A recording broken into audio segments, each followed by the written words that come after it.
Can you repeat what you just said about the clear light, the archons, and the soul traps that exist and how to avoid them? The clear light is the true light. Go to the light when you passed away, but is it a trap? Debbie, What are you doing there? looking at the light, I feel emotional sadness. And why are you Please, I don't have any time for any gossip now. Eh? Yes. Look at you. Do something with it. It's just money coming to me easily. Money coming in and needing me. Money coming in repeatedly. Money coming, it's just money coming. It's just money coming to me frequently. Money coming in to be with me. Money coming in secretly. Money coming, it's just money coming. It's just money coming to me easily. Money coming in and all day. Money. Hey y'all, welcome back to All Things Jenny. I'm Jenny. So we have been told so many different stories about the afterlife and how you should even go to the light when you passed away. But is it a trap? Is it a trick? Have we been tricked? Have we been told all these? Have you ever heard that theory supposedly that when you pass away, you're not supposed to go to the light? And there's this also theory that that light that you see at the end of the tunnel in reality is you waking up now as a baby in the hospital. Oh yeah, I've heard of that one. Right? Yeah. That's mind-blowing. Yeah. That when you see this light, now you appear and it's the light from the hospital bed. Yeah, like I've heard, because I remember seeing, like, watching some videos that they talked about, like, you would think that the baby, when you're pregnant, like, the baby already has a soul, but then the soul actually, like, goes into the body when you give birth. It's not like when you're pregnant, like, it doesn't have the soul yet. Something like that, like, the soul goes into the body when it's born. What happens when you die? When you die. Yeah, that's what I was told. Visayas was very specific. He said, you, of course, can choose to do whatever you want, but none of you ever turn around and look what's behind you. And when I asked, well, what is behind me? He said, freedom. Freedom of Earth. Freedom of the reincarnational cycle. Can you repeat what you just said about the clear light, the archons, and the soul traps that exist and how to avoid them? The clear light is the true light of source. Pure awareness, unconditional love, and absolute truth. It's what the soul returns to when fully awakened. It's not just something you see, it's something you feel. It brings deep peace, wholeness, and a sense of remembering. Now, the archons, as described in ancient Gnostic teachings, are not beings of the light. They operate in distortion, and some of them attempt to interfere with souls at the time of death. These energies can create false lights or simulated afterlife realms, designed to look comforting, but subtly manipulate the soul into reincarnating unconsciously without clarity. This is what some refer to as a soul trap or light trap, where the soul, still confused or carrying guilt or fear, is drawn toward a frequency that feels off but familiar. It's like being pulled into a system that loops experience, but without full freedom of choice. The Akashic records confirm that this does exist in the lower astral realms. However, these traps only work when the soul is not centered in its own inner knowing. So how do you avoid them? You don't avoid light, you align with the true light. When the soul crosses over, it should pause. Feel. If the light feels like pressure, manipulation, or confusion, stop. Call in your higher self, your divine source, or say something like, I choose to return only to the true light of source. I reject all false contracts and all artificial guidance. I follow only the resonance of pure love, truth, and freedom. That alignment is your compass. The real light doesn't control, it reminds you who you are. It welcomes, it holds, it awakens. So the path is not fear, it's awareness. And with awareness, you're always free. Would you like to hear how some souls successfully navigate this crossing with full clarity? Yes. Let me share how some souls navigate this crossing with full clarity, what the Akashic records call a conscious transition. 1, the soul stays present during death. Even as the body is shutting down, the soul stays aware. Not panicking or clinging, it's centered. This is often due to spiritual practice, meditation. Russian scientists may have discovered where your soul goes after you die. You heard me, where your soul goes. And it's not where you think. They use a brain interface to track the frequency of the body, even when the heart stops. And this is where it gets insane. They were able to embed a code into one's frequency, basically tagging the soul with a tracer. Once the volunteer passed, they were able to track it, but it seemed like it vanished instantly. Until 1 hour later, when they decided to refresh their systems, realizing they weren't able to initially track it because the soul had possibly been traveling faster than the speed of light. And here's where it gets interesting.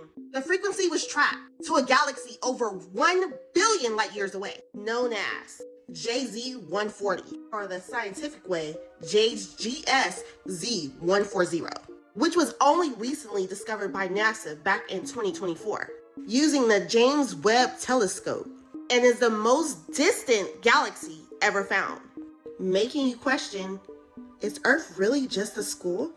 And do we just return home after? And TikTok, this is purely for entertainment purposes, but make sure to like and comment and let me know what you think. They have been lying to you since the beginning. You were never free. You did not come here by choice. You were brought here, locked into a cycle you do not remember, bound to a system that feeds off your suffering. They tell you the light is salvation. They tell you that when you die, the tunnel will appear, warm and glowing, full of love and familiar voices. The light is a machine, a construct, a lure, and if you follow it, you are caught.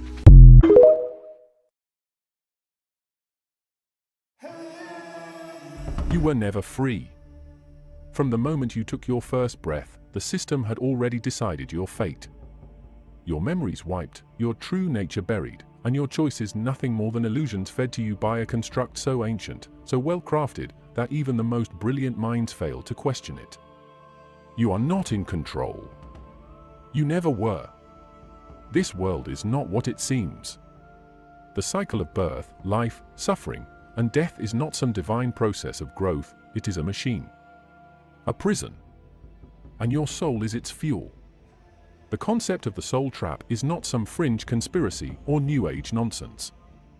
It is the foundation of every major religious and philosophical system throughout history, twisted and repackaged to keep you docile, obedient, and most importantly, contained. The ancient Gnostics knew the truth. They called this world the creation of a false god, a demiurge who forged reality not as a paradise, but as a farm, an energy harvesting construct designed to enslave consciousness itself. The Hermeticists warned of cosmic archons, parasitic entities that manipulate human perception, keeping souls tethered to the material plane. The Vedic text spoke of Maya, the great illusion, where the souls of men are endlessly recycled through reincarnation, never allowed to escape the wheel of samsara. Still think you're here to learn lessons or grow spiritually? You've been lied to. You are not on a journey toward enlightenment, you are prey. And this world is your cage. Here's how it works. At the moment of death, everything you think you know shatters. The comforting belief that you'll go to heaven or merge with the universe is a fabricated story designed to keep you moving toward the light. That light? It's a trap. It's a forced reincarnation system, a cosmic recycling machine engineered to strip you of your memories, your power, and your true nature before shoving you back into another body, erasing any trace of the life you just lived. Countless near-death experiences describe the same phenomenon: a tunnel, a blinding light, the presence of guides, beings that claim to be loved ones, angels, or even deities. They lure the soul into submission, playing on its emotional attachments, its fears, its longing for home.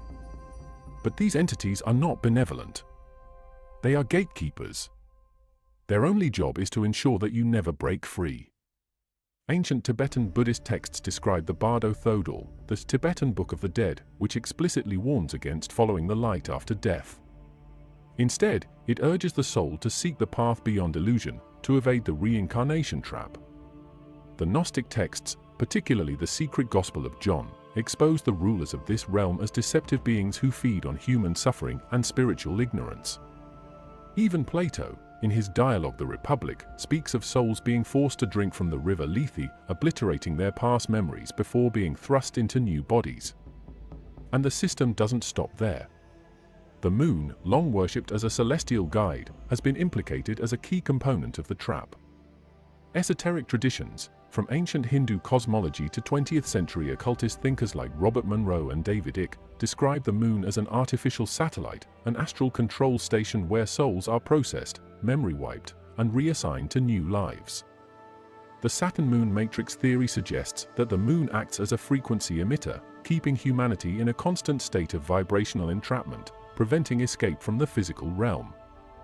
Why do you think every major civilization obsessed over the moon? Why do secret societies encode lunar symbolism in their rituals? Because they know. And they don't want you to. This is not just about religious belief or ancient myths. Modern science is slowly catching up. Quantum physics has already proven that reality is non-local, that consciousness is not confined to the brain, and that the material world is more illusion than substance. Studies on DMT and near-death experiences suggest that reality itself may be a programmed construct, a high-dimensional simulation controlled by forces we cannot perceive with our limited senses. The implications are terrifying. It means that everything you've been taught is wrong.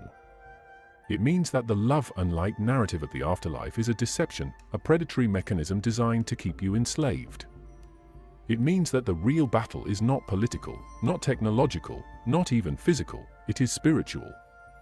And the worst part? The majority of people will never even question it. They will live, suffer, die, and be reborn, over and over again, endlessly recycled into the machine. You are trapped, but the chains are invisible. This isn't just about a system of control, it's about a total lockdown on perception itself. You don't just live in a prison. Your very thoughts, emotions, and experiences are dictated by an unseen architecture designed to keep you from ever realizing the truth.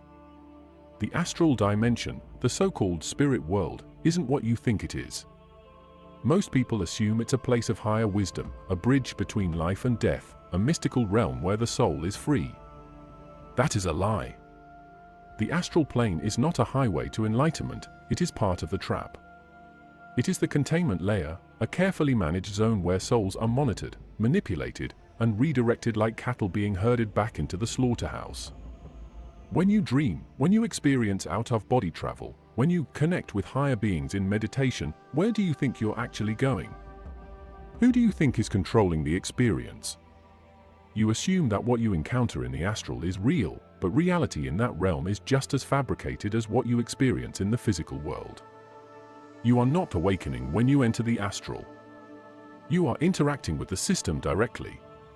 For centuries, occult traditions and secret societies have hinted at the existence of gatekeepers, entities that patrol the astral world and enforce the boundaries of the soul prison. These beings have been called by many names: archons in Gnosticism, jinn in Islamic mysticism, devas in Zoroastrianism, trickster spirits in shamanic traditions. Their purpose? To ensure you never see beyond the simulation. This is why astral projection is dangerous. It is not a method of escape, it is an open invitation for the system to engage with you directly. The moment you enter the astral, you are on their turf, playing by their rules. You are exposed. And they are watching. Ancient Egyptian texts, particularly the pyramid texts, speak of the duat, a perilous realm that every soul must navigate after death. The duat was not a paradise. It was a series of traps, illusions, and obstacles, guarded by monstrous entities that tested and tormented the soul. Failure to outmaneuver them meant one thing: returning to the cycle of reincarnation.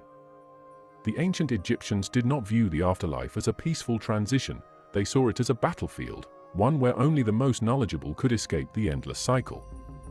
The Tibetan Book of the Dead describes something even more disturbing. It warns that after death, the soul encounters the deities who appear benevolent but are, in reality, fabrications of the mind, false constructs designed to lure the soul back into attachment. If the soul falls for the deception, it is forced into another reincarnation. The text explicitly states that only those who recognize the illusion can break free. Even more compelling? In the 20th century, Robert Monroe, one of the leading researchers in out-of-body experiences, documented firsthand that non-physical realms are inhabited by entities that control and monitor human souls. His writings reveal that astral experiences are artificially controlled and that certain areas are restricted, meaning, even beyond the physical world, your access to truth is deliberately blocked. Ask yourself this: why would there be restrictions? Who is enforcing them? You already know the answer. The New Age movement, modern spiritual teachings, and mainstream religious doctrines all push the idea that the astral realm is a place of peace, love, and divine connection. But this is exactly what you would expect if the controllers of the system wanted you to keep participating in it. Why would they want you to know the truth? If you knew that the astral realm was just another layer of the prison, you would start asking dangerous questions. The entities in control do not want that. So they shape the astral experience to keep you entertained, distracted, and pacified. They feed you visions of paradise, divine encounters, and warm reunions with loved ones, all designed to reinforce the illusion that you are on the right path. Meanwhile, the real escape routes remain hidden, buried beneath layers of deception, distorted history, and deliberate disinformation. Those who come too close to exposing them are ridiculed, discredited, or eliminated. You think you're making choices. You think you have free will. But everything in your life, every decision, every impulse, every belief, is engineered. The system needs you to believe in freedom while keeping you trapped inside an invisible cage. That's the ultimate control. A prison where the inmates don't even know they are prisoners. Reality itself is not what it seems.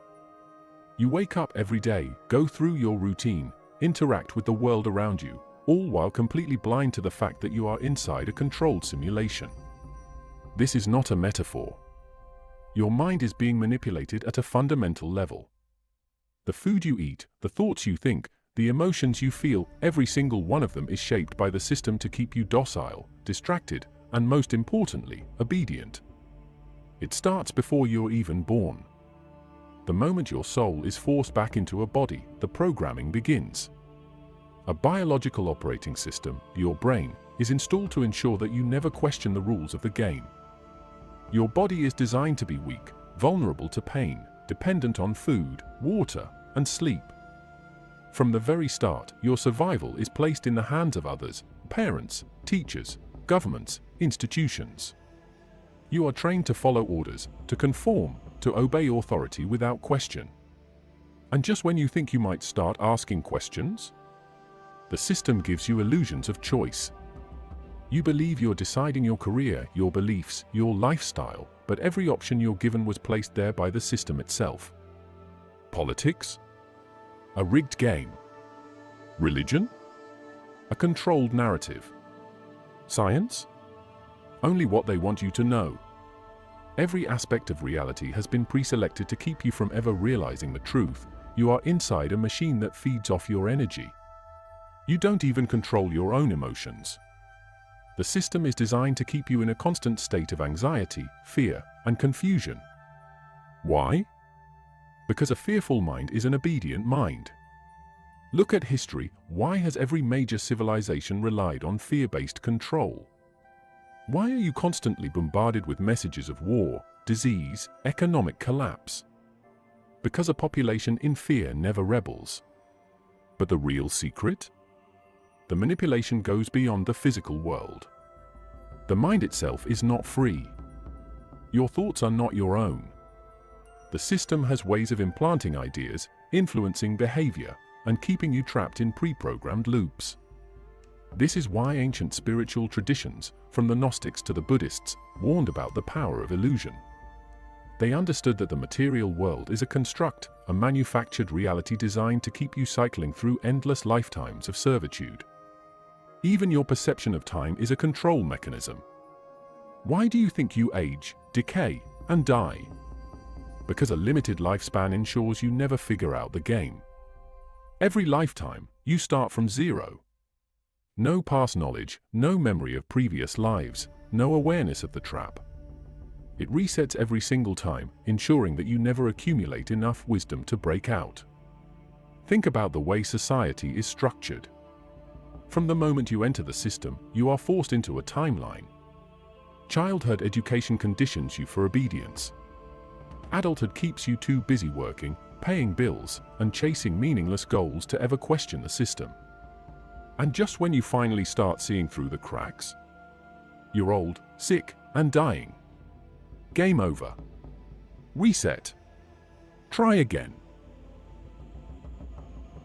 You are being watched.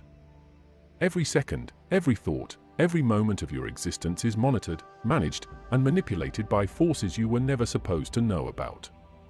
These entities, call them archons, watchers, gatekeepers, whatever name fits, are the real rulers of this reality. Not your politicians, not your so-called leaders.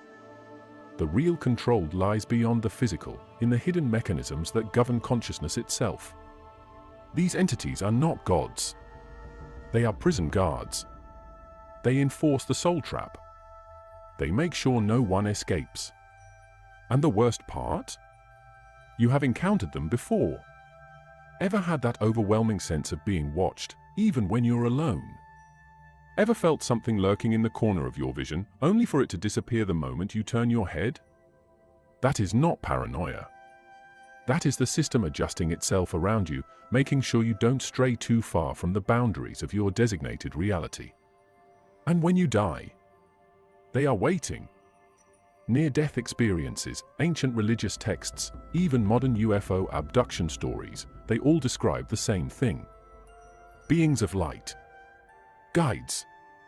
Higher entities who claim to welcome you home, to escort you into the afterlife. But if you look deeper, you'll see the truth. These are not benevolent beings. These are handlers.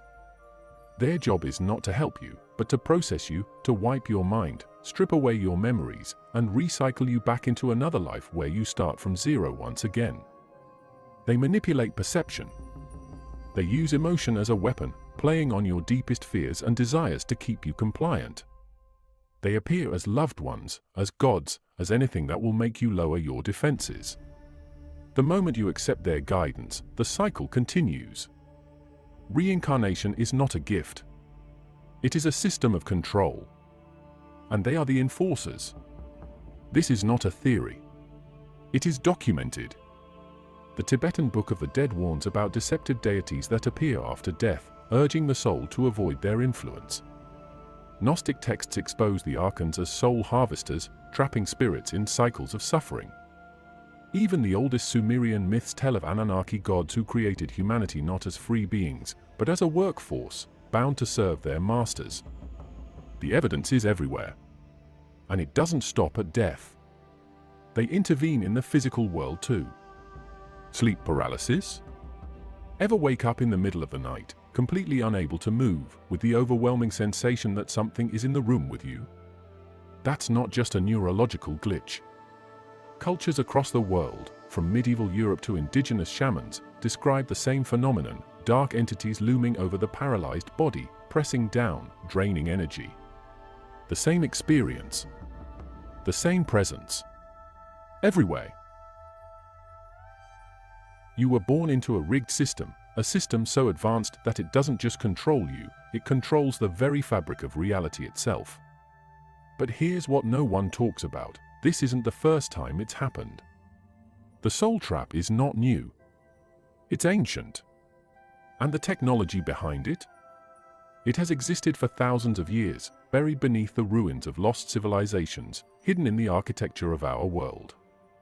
Why do almost all ancient cultures, from Egypt to Sumer to the Mayans, talk about a sky god race that came down to create humanity?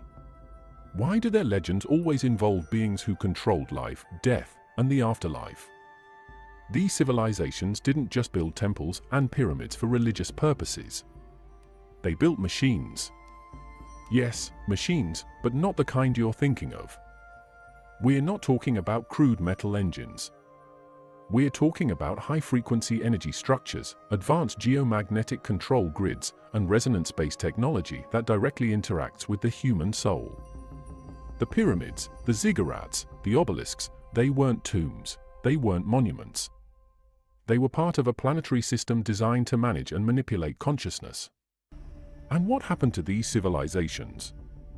They were wiped out. We are led to believe they just collapsed due to war, famine, or natural disasters. That is bullshit. The real reason? They knew too much. They got too close to understanding the construct, to discovering the mechanics of the soul trap, and they had to be erased. Their knowledge had to be buried. But traces still remain. Take the Great Pyramid of Giza.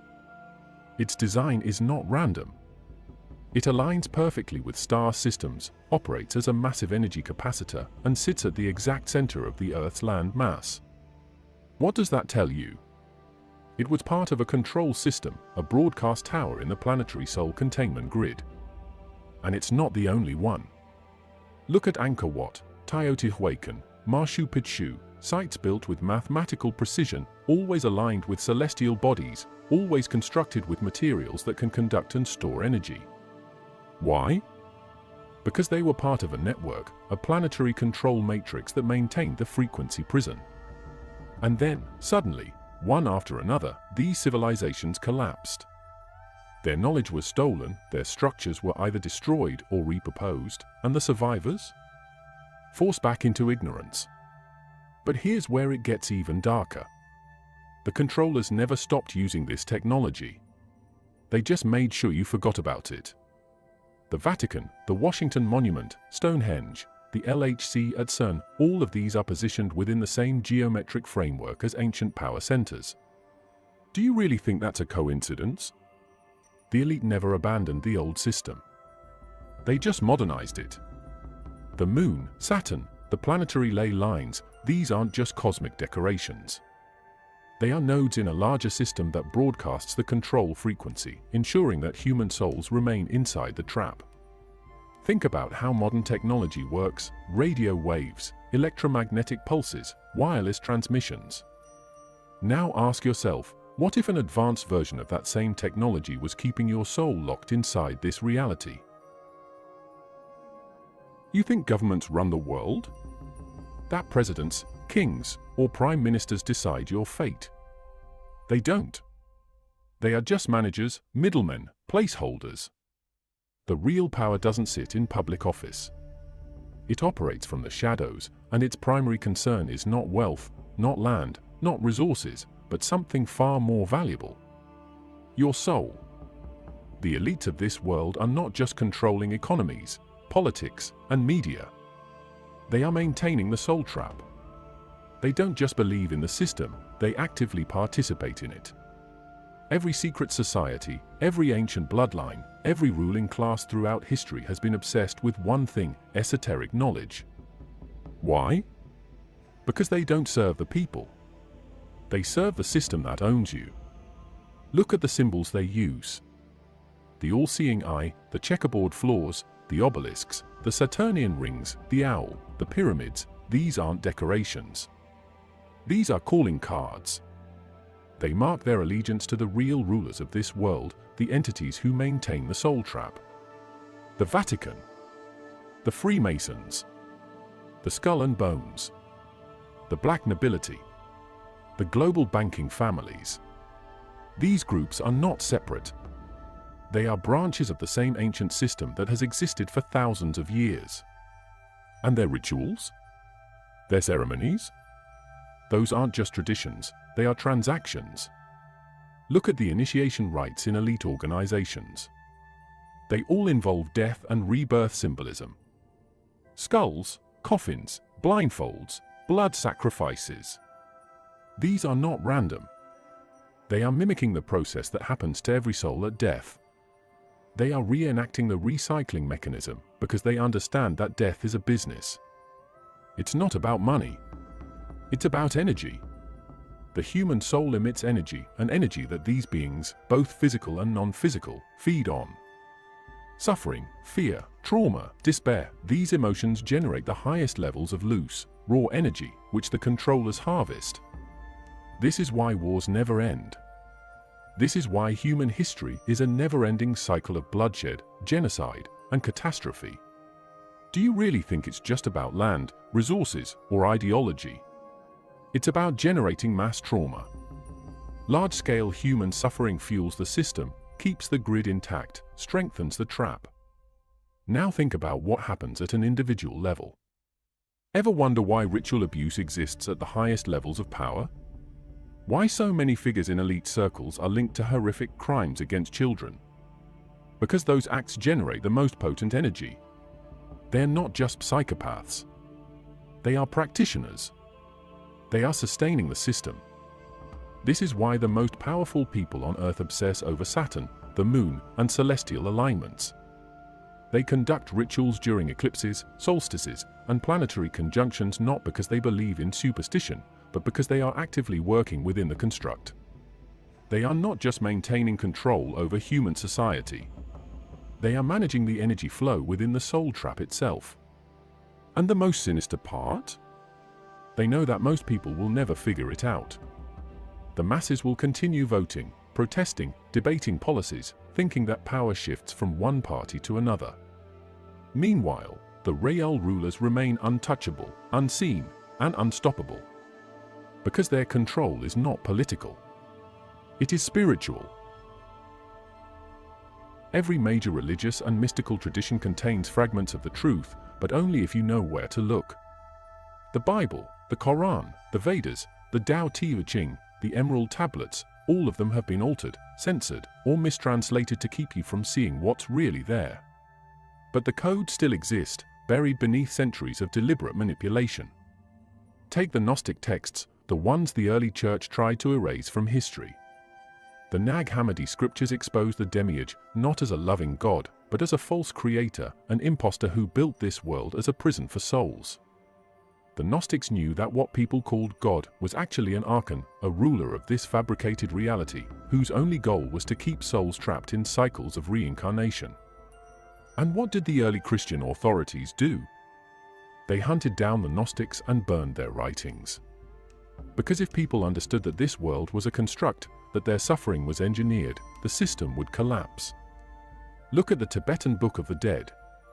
It explicitly warns against the illusions of the afterlife, the false light, the deceptive beings, the fake paradise that lures souls back into the trap.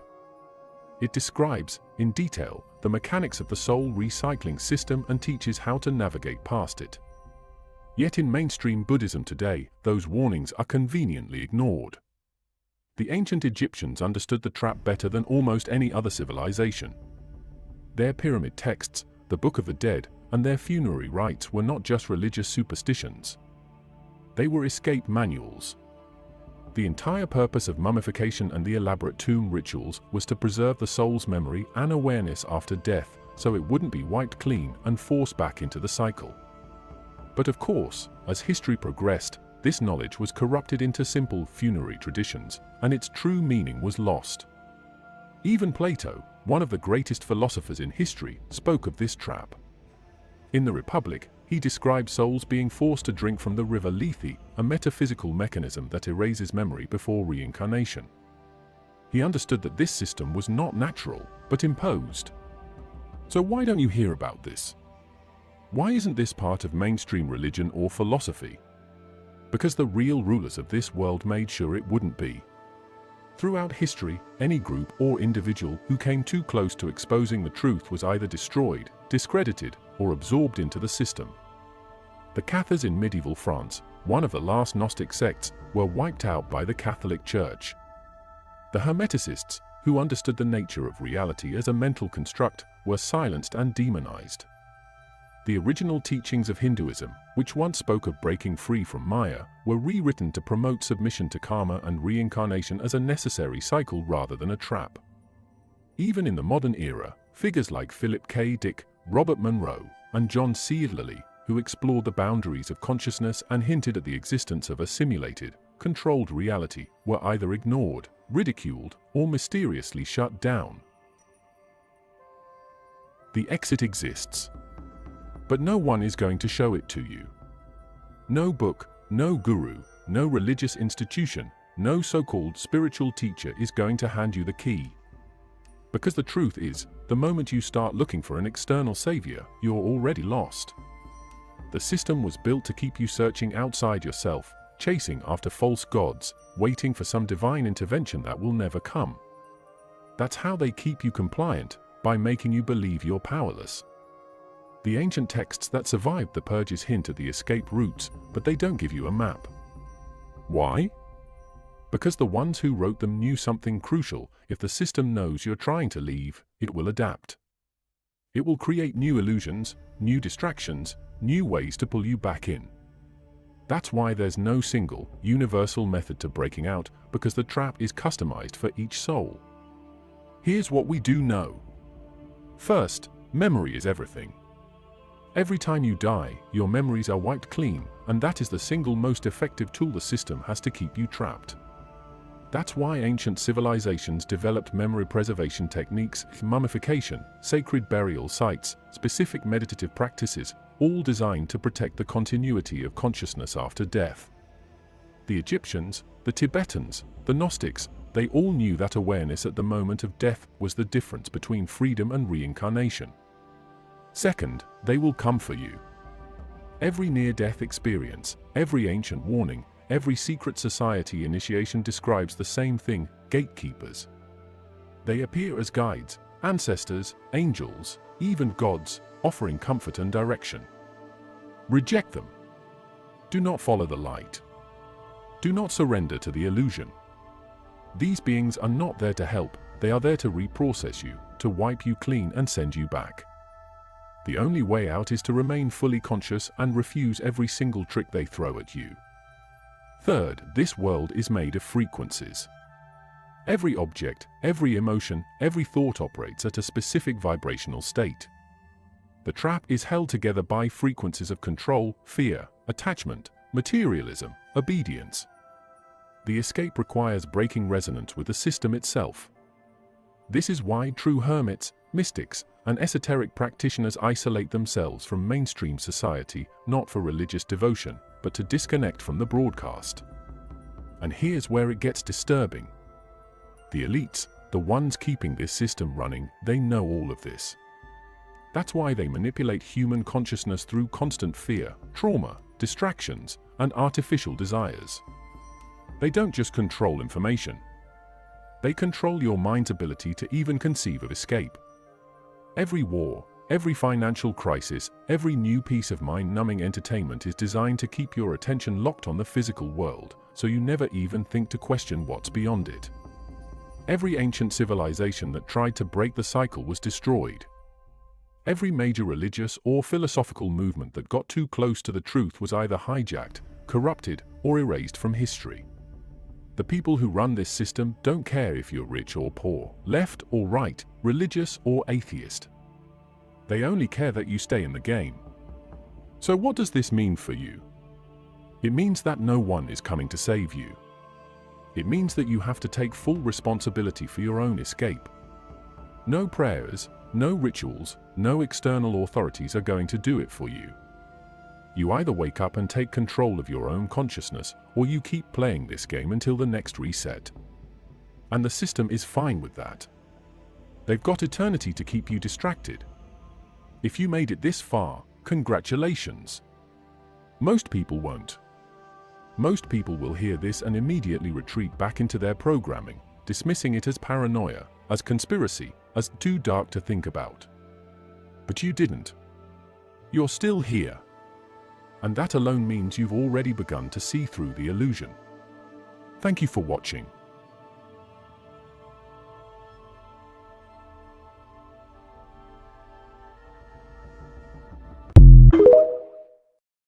As I grow wiser, I'm realizing how much my grandparents and parents lied to me. Every day I'm finding out some new shit. I don't know if y'all have ever been told this, but my mama and my grandmother always told me if you ever take your own life, you're gonna be sent straight to hell. I was like 8 and I was like, whoa. All I can imagine is like pitchforks, fire burning all the time. It's hot, beyond hot. For somebody who's 8, that's pretty scary. As I tap more and more into myself, I realize Grandma and Mama was lying. Because first of all, ain't no such thing as hell. Or should I say there's no place like what they describe as hell. It's literally something that people make up in their minds. You can choose to live in hell or you can choose to live in heaven. You don't have to die to experience either one. I found a very interesting read by Robert F. Bruce. It's called Astrodynamics, the Complete Out-of-Body Experience. It says, it can be difficult to tell the difference between the afterlife realms and real life.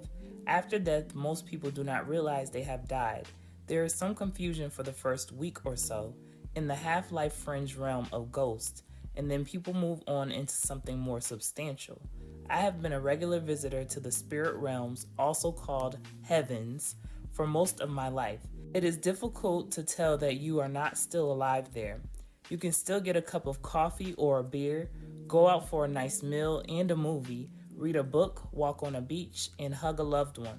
These experiences may be an illusion, but they are just as real as they are in real life. Only things that give the afterlife realms away are the anomalies. The afterlife is full of anomalies. This also applies to all levels of out-of-body experience and lucid dreaming. They are all full of anomalies. Anomalies can include misplaced furniture, doors, items, and people. For example, your glass is never empty.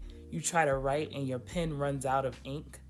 You try to read and the words jumble. You start walking into a destination and suddenly you are there. I think these anomalies are programmed into the subtle environments by the great programmer of life to constantly demonstrate to us that these environs are outside the physical universe. While people are alive, they are capable of processing and overcoming enormous problems in relatively short amounts of time. And through this process, huge leaps in spiritual growth are possible.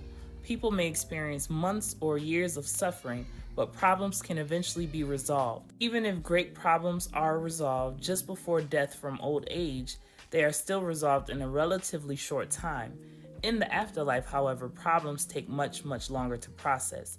Life events are relived over and over until they are processed, resolved, and released. This processing can take hundreds of years of personal time. You have to genuinely let go and move on, to forgive and forget, to be free of serious baggage. So by taking your own life is not a good way to avoid real life problems and painful experiences. As a mystic, I often connect with spirits and journey to afterlife realms. Taking your own life is no differently from anyone else. They go to the same place everyone goes to when they die. There's no eternal damnation. However, they generally have a lot more painful life experiences and baggage to process, so the afterlife can be more difficult for them. They do not go to any kind of hell that is not of their own making, nor do they go to any kind of special place for people who unalive themselves. Religious beliefs form a part in shaping the early afterlife, but over time these fade away as they are outgrown. Opinions to the contrary on the question of unaliving come largely from hearsay, dogma, and speculation, not from personal experience. In my next video, I'm going to talk a little bit more about life after death, as well as just death in general. Because, is it even real? But in the meantime and in between time, y'all get in them comments and let me know your thoughts on this. Because have y'all been lied to like I was by your grandparents and your parents? Having you thinking there's a special section for people who unalive themselves? No, that's not how it works. Religion really did a number on people, I promise. Now when I go back and ask my mama, like, where did you get this from? Then she's like, well, your grandma. And I promise you, if my grandma was still here and I asked her where she got that from, she gonna tell me somebody else. It's nothing that they know for sure. While I personally may not be able to talk about near-death or death experiences, and trust me, I don't want to do that just yet. Got a lot more life in me, trust and believe that. Can, however, listen to the people who have had these experiences. Every single encounter that I've come across, including my brother's own personal experience before he passed, none of them have met Jesus, none of them have been to hell, none of them have experienced any of the things that we've been taught and told. I'ma chill here. Y'all meet me at the next video. Be sure to let me know your thoughts. Peace, love, and light, and gratitude for watching. I'll definitely do more, but here's like a part 2 to the story that this comment is attached to, where I describe how my psychic mom seen one of her sisters' premature death. Like I said in the last story, my aunt lived with us, so we were close. I was like one of her favorite nephews, and I'm gonna take that title, just in case my family's watching. You all know it was me, but this is partially how the grand awakening happened for me, and my mom knew that her gifts and my grandma's gifts somewhat trickled down onto me. And this is also when I found out that the afterlife was real. Because I wasn't like an atheist. My family always had faith. It's just not something that was drilled into us. They was more like live and let live. They don't got time for all that judgmental shit. So it's 2006. I'm in 5th grade. My aunt's dying. My entire family is up at the hospital except for me and my mom, who stayed back because I had school the next day. My mom's pretty much pulling an all-nighter because she knows the call's either going to come in that night or the next morning. So it's like 1 in the morning, my mom gets a call. She picks it up on the first ring because she knew what was coming. Meanwhile, I'm in my bedroom in the front of the house. I'm asleep, knocked out cold. So in my dream, I wake up and I'm in this room that is consumed by the brightest light. And there's just like a staircase that's like appearing in the middle of the room, and it's just going up into nothingness. And when I mean nothingness, I mean like just bright light. And you know how when you look into the sun, how it hurts your eyes? This light was brighter than that, and it should, in a physical human perspective, hurt my eyes. You could look into this light and it didn't hurt, but the light was yet brighter than the sun. My aunt comes up behind me, and she is completely restored in beauty and health, as if cancer never touched her. And we walk over to the staircase, and the staircase somewhat becomes like an escalator. You know how like you stand on one step and it just moves you up? I realize we're saying our goodbyes in this moment, even though our mouths aren't moving. It's all empathic.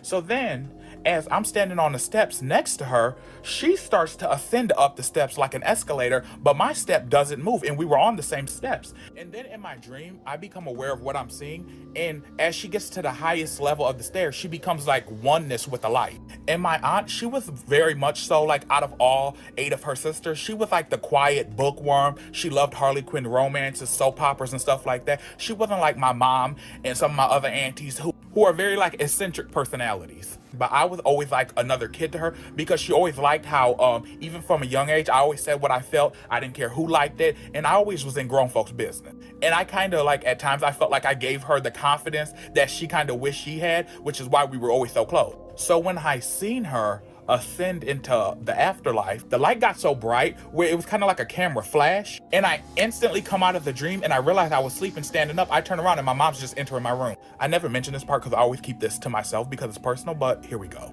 And my mom was like, are you okay? Because my mom is coming to tell me that my aunt passed away, because she remembers she got the call. And I turned to her and I'm realizing I was standing up, and I was like, I already know. And she was like, you know what? And I was like, that auntie passed away.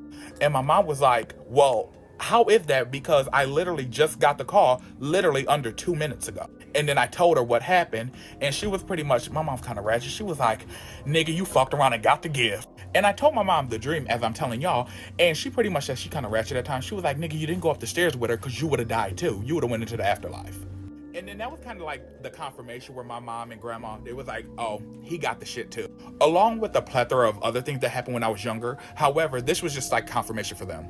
And my mom being theatrical, she was like, my baby then went into the afterlife and came back. She was proud. It was kind of like a weird initiation of like, my son kind of has something that I also have too. And since my mom could see dead people at times, she was able to see that my aunt was at her own funeral, just walking around looking at all of us. Just like how my mom seen her older brother at his funeral. Jesus taught Mary Magdalene about soul traps. I couldn't believe it when I read it. And he also explains the stages of the soul's journey. If you want to break free from this soul trap world, listen to the story. The Gospel of Mary Magdalene talks about the rise of the soul. Jesus taught her about our soul. Mary recounts the teachings of our Savior about the soul's journey through 4 powers who seek to keep it bound to the material world. I think I've been looking for this for years. You've got to hear this. First power is assumed to be darkness, but the text picks up with a second power, desire, challenging the soul's right to ascend. Desire claims that the soul belongs to the material world, but the soul exposes the power's ignorance by revealing that the body is merely a garment. This is why they didn't want the Gospel of Mary in the Bible. It's very spiritual. The soul that ascends to the third power, ignorance, which questions its origin and motives. But the soul confidently asserts its freedom from the material bonds, its superiority in recognizing the true nature of things, and its return to its place of origin above. The soul then encounters the fourth power, wrath, which accuses it of violence. But the soul happily embraces these terms as evidence of its victory over the material elements. The soul finds its rest in silence and ascends to a timeless realm, contrasting morality with immorality and the deceptive image below the true image above. The author of the Apocalypse of Paul has similar teachings, but expands on the journey of the soul, imagining and describing all that it encounters. In the Gospel of Mary, the soul encounters 4 powers that seek to keep it bound to the material world. And this is a lot like we hear about soul trap, that this is a prison world. This is what she's talking about. So the first of these is darkness, then desire, ignorance, and finally wrath. The soul, however, is wise and playful, she says, and it is able to overcome these powers. The ascension of the soul is a theme in several ancient religions. Have you ever heard the Oracle of Apollo? Someone asked the god Apollo, what is the fate of the soul after death? And the oracle answered that the soul, as long as it is bound to the mortal body, it's subject to the pains of that body. But once the body dies and the soul is set free, it is born to the ether and forever abides untroubled. Here it talks about the fourth heaven, and they see angels whipping a soul who had been brought out of the land of the dead. Then the journey of the soul continues to ascend to higher and higher levels of spiritual enlightenment and knowledge. Beyond the third power of ignorance, the soul encounters the fourth power of death. Again, the soul is challenged and questioned, but remains steadfast and true to its path of enlightenment and ascension. The fourth power tries to keep the soul bound to the material world, to keep it tied to the cycle of birth and death. But the soul's wisdom and strength are too great, and it rises up and overcomes death's grasp.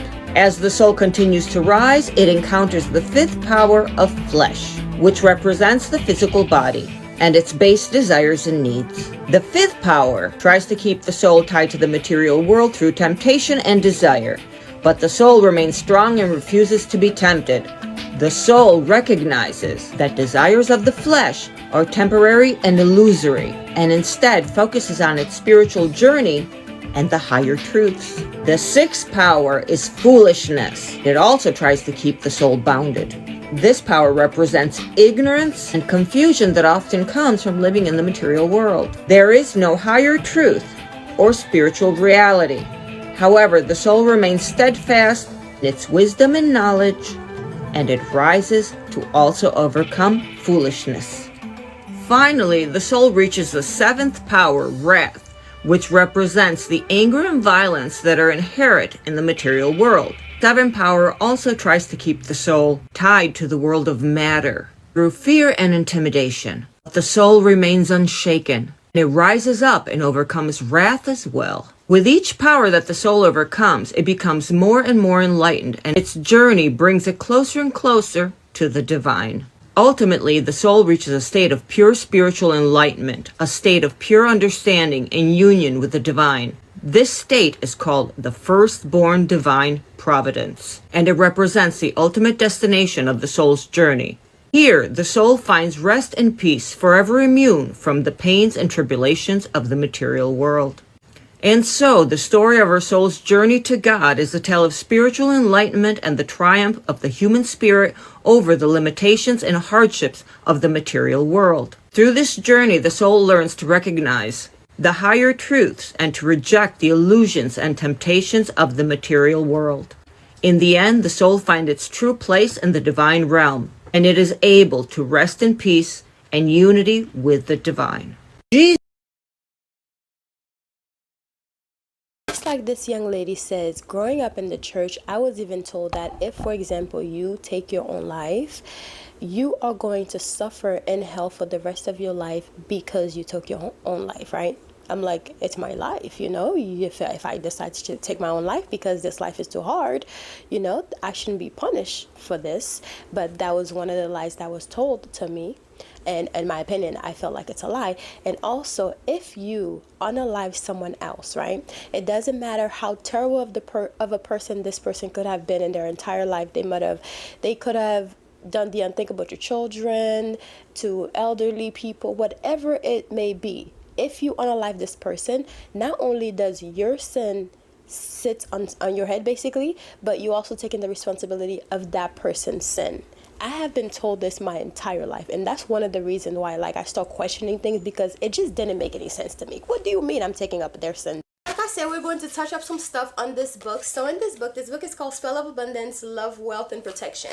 So in this book, on the first page, actually, I have a glamour affirmation that you will basically say, you stand in front of the mirror and you stare at yourself and you admire yourself, and you will say to yourself how beautiful you are. You'll basically seal this, your beauty, like your glam, after you've done your makeup, or even stand in front of the mirror naked with nothing on, so you can really reaffirm yourself of your beauty, of your confidence and all that. This book is mainly for like self-confidence and self-elevation, you know, calling the goddess in you, calling the divinity in you, you know, calling the beauty in you. And also work with the moon, because the moon represents the woman, the mother, womb, water, all of this. So yeah, I have all the steps in here of all the spells that you need to do. It even has one for to get rid of unwanted guests. It's pretty funny. To get rid of unwanted guests.